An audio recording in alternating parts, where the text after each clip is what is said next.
بسم اللہ الرحمن الرحیم۔ سیکنڈ ایئر اردو کے 14ویں لیکچر کے ساتھ فاروق احمد حاضر خدمت ہے۔ السلام علیکم عزیز طلبا، ہم سبق پڑھ رہے ہیں پہلی فتح، جس کے لکھاری نسیم حجازی ہیں، اور یہ سبق صنف کے اعتبار سے ناول اور اس سبق کا ماخذ محمد ابن قاسم۔ 13ویں لیکچر میں آپ کو بتا چکا ہوں کہ اس ناول کے لکھنے کا مقصد کیا تھا، تاریخی حوالوں سے بچوں کو آگاہ کرنا، اور اس ناول کا پس منظر کہ ایک عرب لڑکی جس نے حجاج ابن یوسف کو پکارا کہ ہمیں راجہ داہر اور اس کے بحری قزاقوں نے قید کر رکھا ہے، ہماری مدد کو پہنچو، تو اس وقت کے بصرہ کے گورنر حجاج ابن یوسف نے خلیفہ وقت ولید بن عبد الملک سے اجازت مانگ کر اپنے داماد اور بھتیجے محمد ابن قاسم کو راجہ داہر کی سرکوبی کے لیے بھیجا، اور محمد ابن قاسم نے آ کر راجہ داہر کو شکست دی، ان قیدیوں کو آزاد کروایا اور بڑھتے بڑھتے ملتان تک پہنچ گئے۔ اب اسی سبق کا یعنی جو نصابی سبق ہے، اس کا دوسرا حصہ۔ تو عزیز طلبہ، پیج نمبر 35، 13ویں لیکچر میں ہم نے بات یہاں پہ چھوڑی تھی کہ رات کے وقت جب لشکر پڑاؤ ڈالتا یا پڑاؤ کرتا تو پھر کافی سارے مجاہدین کو رات جاگ کر گزارنا پڑتی تھی کہ کہیں بھیم سنگھ کے سپاہی شب خون نہ ماریں، یعنی رات کے وقت حملہ نہ کریں۔ آگے نسیم حجازی لکھتے ہیں،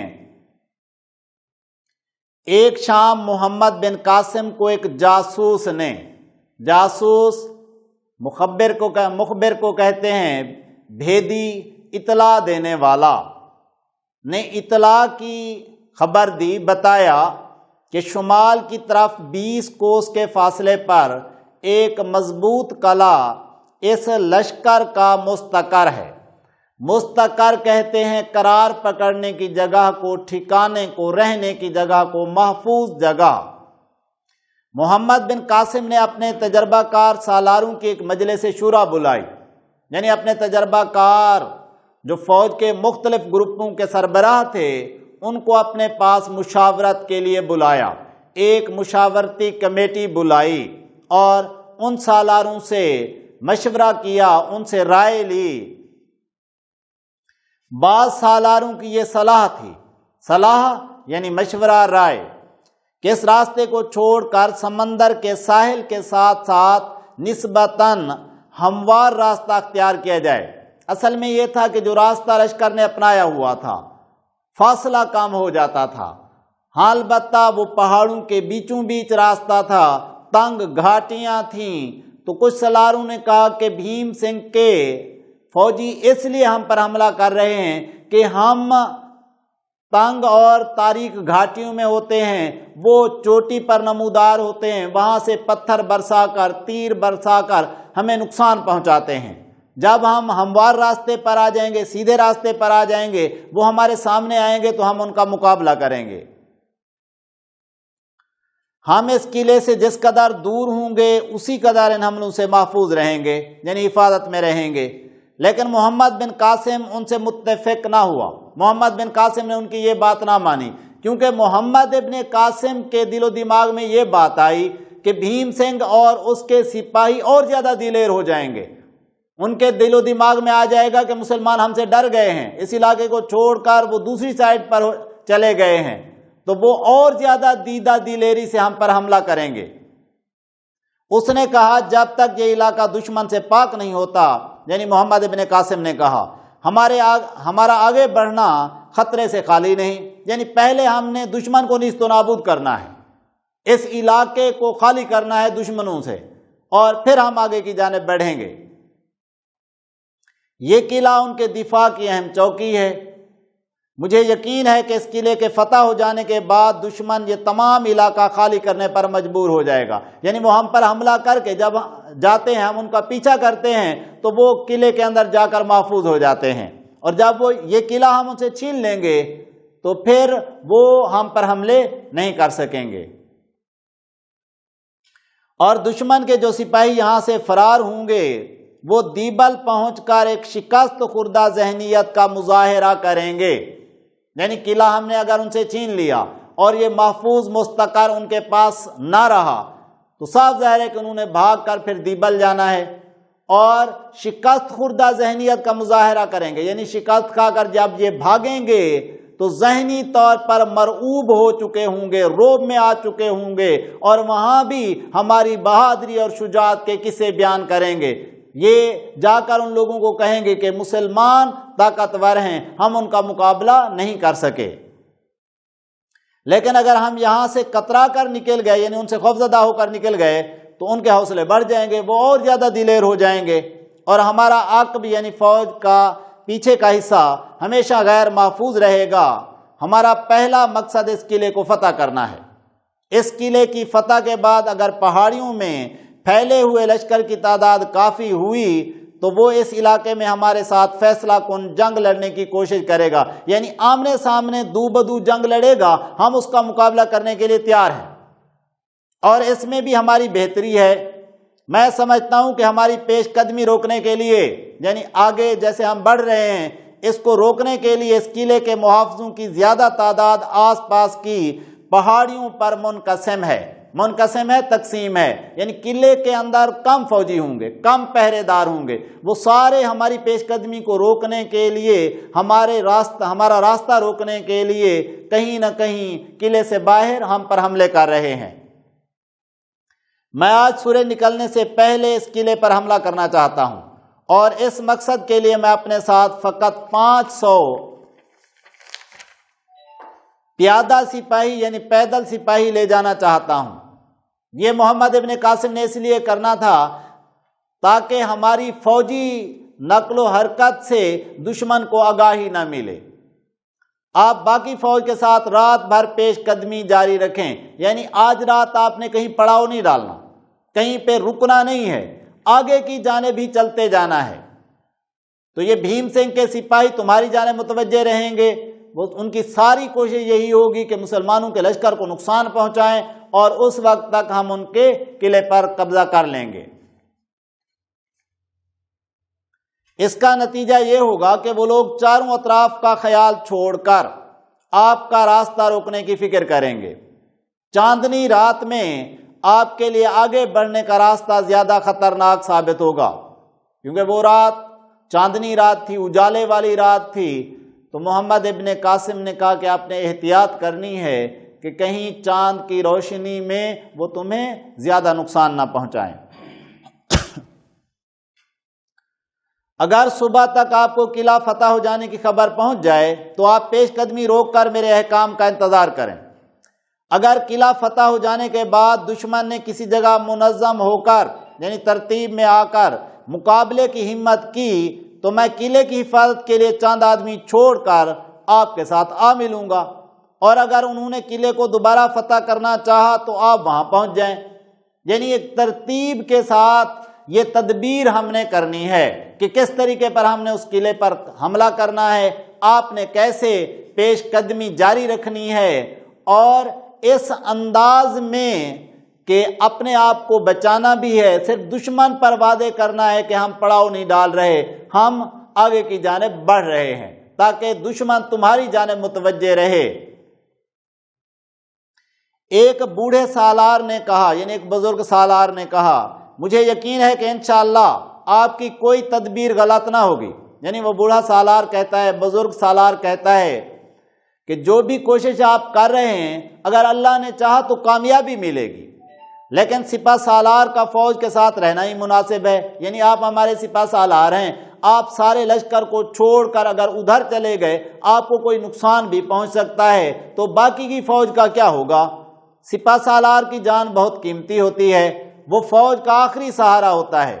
اگر اس خطرناک مہم میں، یعنی اس خطرناک مشکل کام میں آپ کو کوئی حادثہ پیش آ گیا، کوئی انہونی ہو گئی، تو پھر کیا ہوگا؟ تو محمد بن قاسم نے جواب دیا، قادسیہ کی جنگ میں ایرانیوں کو اپنے زبردست لشکر کے باوجود اس لیے شکست ہوئی کہ انہوں نے اپنی طاقت سے زیادہ رستم کی شخصیت سے امیدیں وابستہ کیں۔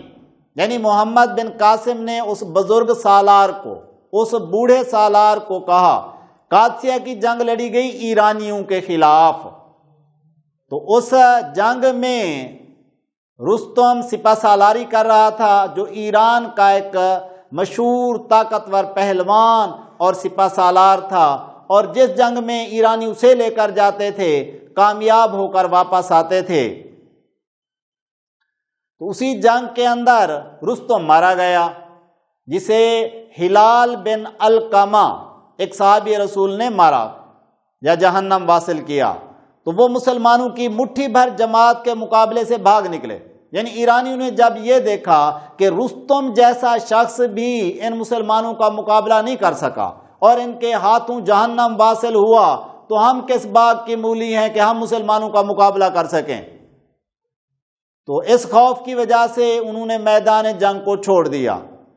لیکن اس کے برعکس مسلمانوں کے سپہ سالار سعد بن ابی وقاص، تو بیٹا کتاب میں سعد بن وقاص لکھا ہوا ہے، ویسے صحابی رسول ہیں اور ان کا نام سعد بن ابی وقاص، گھوڑے پر چڑھنے کے قابل نہ تھے، زخمی ہو گئے تھے اور انہیں میدان سے الگ ایک طرف بیٹھنا پڑا۔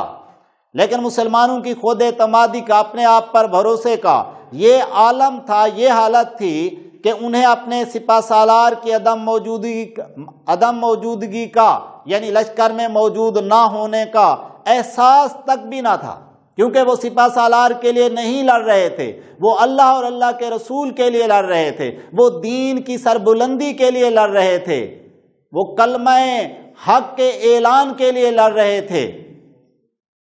ہماری تاریخ میں آپ کو کوئی ایسا واقعہ نہیں ملے گا، کوئی ایسی داستان کہانی نہیں ملے گی جب سالار کی شہادت سے بد دل ہو کر، یعنی گھبرا کر، مجاہدوں نے ہتھیار ڈال دیے ہوں۔ ہم بادشاہوں اور سالاروں کے لیے نہیں لڑتے، ہم خدا کے لیے لڑتے ہیں۔ اس لیے مجاہدین کو خراج عقیدت پیش کرتے ہوئے علامہ اقبال رحمۃ اللہ علیہ نے کہا ہے، دو نیم ان کی ٹھوکر سے صحرا و دریا، سمٹ کر پہاڑ ان کی ہیبت سے رائی۔ دو نیم ان کی ٹھوکر سے صحرا و دریا، سمٹ کر پہاڑ ان کی ہیبت سے رائی۔ دو عالم سے کرتی ہے بیگانہ دل کو، عجب چیز ہے لذت آشنائی۔ دو عالم سے کرتی ہے بیگانہ دل کو، عجب چیز ہے لذت آشنائی۔ شہادت ہے مطلوب و مقصود مومن، نہ مال غنیمت نہ کشور کشائی۔ یعنی مومن یہ چاہتا ہے کہ اللہ کی رضا کے لیے میں اپنی جان قربان کر دوں، اور وہ اس کو کوئی بڑا کارنامہ بھی نہیں سمجھتا۔ بقول غالب جان دی ہوئی اسی کی تھی، حق تو یہ ہے کہ حق ادا نہ ہوا۔ آگے چل کر نسیم حجازی لکھتے ہیں، بادشاہوں اور سالاروں پر بھروسہ کرنے والے ان کی موت کے بعد مایوس ہو سکتے ہیں۔ یعنی جو بادشاہ کے لیے لڑ رہا ہے یا سپہ سالار کے لیے لڑ رہا ہے، اگر بادشاہ مارا جائے، سپہ سالار جہنم واصل ہو جائے، تو وہ پھر ہتھیار پھینک دیں گے، شکست قبول کر لیں گے، کیونکہ جن لوگوں نے انہیں انعام و اکرام دینے ہیں وہ تو موجود ہی نہیں ہیں۔ اور جو اللہ کے لیے لڑ رہا ہے تو اللہ ہمیشہ باقی ہے، اور اللہ تبارک و تعالیٰ سے جو جزا کی امید رکھتا ہے، صلے کی امید رکھتا ہے، ثمر کی امید رکھتا ہے، اجر کی امید رکھتا ہے، وہ کبھی بھی بد دل نہیں ہوتا، وہ گھبراتا نہیں ہے۔ ہم خدا کے لیے لڑتے ہیں، لیکن ہمارا خدا تو ہر وقت موجود ہے۔ قرآن میں ہمارے لیے اس کے احکام موجود ہیں، یعنی اللہ تبارک و تعالیٰ نے جہاد کا حکم دے رکھا ہے میں دعا کرتا ہوں کہ خدا مجھے قوم کے لیے رستم نہ بنائے. یعنی محمد ابن قاسم کہہ رہے ہیں یا محمد بن قاسم کہہ رہے ہیں میں رستم نہیں بننا چاہتا، نہ میں وہ شہرت چاہتا ہوں، نہ میں وہ پہلوانی اور طاقت چاہتا ہوں، بلکہ میں یہ چاہتا ہوں کہ اللہ تبارک و تعالیٰ مجھے مثنیٰ بننے کی توفیق عنایت فرمائیں. مثنیٰ ایک صحابی رسول کا نام، مکمل نام ہے حضرت مثنیٰ بن حارثہ شیبانی رضی اللہ تعالیٰ عنہ، جنہوں نے عراق اور ایران کی فتح میں اہم کردار ادا کیا، جن کی شہادت نے ہر مسلمان کو جذبہ شہادت سے سرشار کر دیا. یعنی حضرت مثنیٰ کی بہادری کو دیکھ کر، ان کی شجاعت کو دیکھ کر، ان کی شہادت کو دیکھ کر ہر مسلمان یہی چاہتا تھا کہ ہمیں بھی ویسی شہادت میسر آئے. میرے لیے سپہ سالار کی جان کی کوئی قیمت نہیں جو اسے اپنے سپاہیوں کی تلواروں کے پہرے میں چھپا کر رکھتا ہے اور اپنے بہادروں کو جان کی بازی لگانے کی بجائے جان بچانے کی ترغیب دیتا ہے. مسلمان تو وہ تھے کہ طارق ابن زیاد نے جب جبل الطرف کا حملہ کیا تو دیکھا کہ وہاں تو بہت زیادہ فوجی ہیں، ان کے پاس اسلحہ جات بھی زیادہ ہیں، میرے پاس فوجی بھی کم ہیں، میں تو ان کا مقابلہ بھی نہیں کر پاؤں گا. تو طارق ابن زیاد نے کیا کیا؟ کشتیوں کو جلانے کا حکم دیا اور اپنے لشکر سے خطاب کرتے ہوئے کہا کہ مجاہدو دیکھو تمہارے سامنے طاقتور لشکر ہے اور پیچھے ایک بکھرا ہوا دریا ہے. اگر تم اس طاقتور دشمن سے حوصلے اور ہمت کے ساتھ لڑو گے تو کامیاب ہو جاؤ گے اور یہ ملک تمہارا ہے، اور اگر تم بھگوڑے بنے تو اس دریا کے اندر ڈوب مرو گے. تو مسلمانوں نے شہادت کو پانے کے لیے جذبہ جہاد کے تحت جہاد کیا اور کامیابی حاصل کی. اس لیے لکھا کہ اپنے بہادروں کو جان کی بازی لگانے کی بجائے جان بچانے کی ترغیب دیتا ہے تو وہ سپہ سالار کبھی کامیاب نہیں ہوتا. اگر اس قلعے کو فتح کرنا اس قدر اہم نہ ہوتا تو میں یہ مہم یعنی یہ مشکل کام شاید کسی اور کے سپرد کر دیتا، کسی اور کے حوالے کر دیتا. لیکن اس مہم کا خطرہ اور اس کی اہمیت دونوں اس بات کے متقاضی ہیں، یعنی دونوں اس بات کا تقاضا کرتے ہیں کہ میں خود اس کی رہنمائی کروں، میں خود اس کی قیادت کروں. تو فوج میں موجود ایک سالار زبیر نے کہا میں آپ کے ساتھ چلنا چاہتا ہوں. محمد بن قاسم نے جواب دیا نہیں، میں ایک قلعہ فتح کرنے کے لیے دو دماغوں کی ضرورت نہیں سمجھتا. یعنی میں یہ نہیں چاہتا کہ ہم دونوں اس قلعے کو فتح کرنے کے لیے چلیں. میری غیر حاضری میں تمہارا فوج کے ساتھ رہنا ضروری ہے. یعنی جب میں فوج کے ساتھ موجود نہیں ہوں گا تو تمہیں فوج کے ساتھ رہنا چاہیے. میں اپنی جگہ محمد بن ہارون کو مقرر کرتا ہوں. یعنی محمد بن قاسم کا نائب کون بنا؟ محمد بن ہارون، جو مکران کا گورنر تھا، اور محمد بن ہارون کا نائب جو ہے زبیر کو بنایا گیا.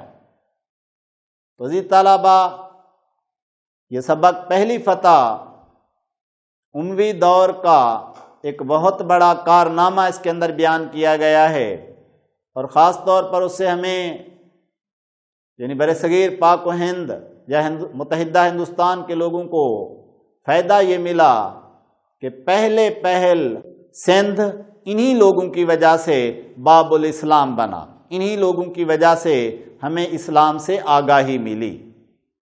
عزیز طلبہ، آج کے لیکچر کو میں یہیں پر ختم کرتا ہوں. انشاءاللہ تعالی اگلے لیکچر کے ساتھ پھر حاضر ہوں گا. اللہ حافظ.